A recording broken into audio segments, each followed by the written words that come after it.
sarebbero successe le cose peggiori. 3 anni di governo Meloni, 3 ministri alla presentazione di fatto dei candidati alle prossime regionali del Veneto di Fratelli d'Italia al Teatro Corso di Mestre. Oltre a Nordio, Foti e Urso in collegamento da remoto, anche responsabile della comunicazione Giovanni Donzelli. Per questo Veneto quali sono le prospettive anche all'interno di una coalizione di centrodestra che insomma ha un po' litigato?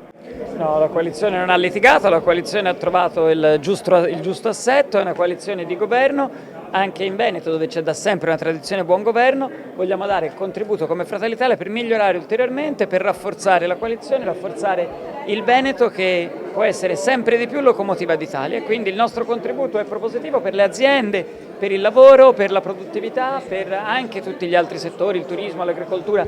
Fratelli d'Italia si è caratterizzata come la forza del produttivismo in tutta Italia. In questa regione ovviamente ci sentiamo ancora di più e convinti della necessità di rafforzare chi lavora davvero e chi produce e chi porta avanti la nostra nazione. È una corsa tra Lega e Fratelli d'Italia? È una corsa tra il buon governo del centrodestra e una sinistra che, pur stando insieme, non ha un'idea di futuro per il Veneto, e quindi credo che l'avversario stia sempre dall'altra parte. Come saranno poi le dinamiche interne al centrodestra, questo non lo decide Luca De Carlo, nemmeno Alberto Stefani, ma lo decidono i cittadini del Veneto. Presente Alberto Stefani, candidato presidente della coalizione di centrodestra, a cui abbiamo chiesto il programma per la sicurezza. Io vorremmo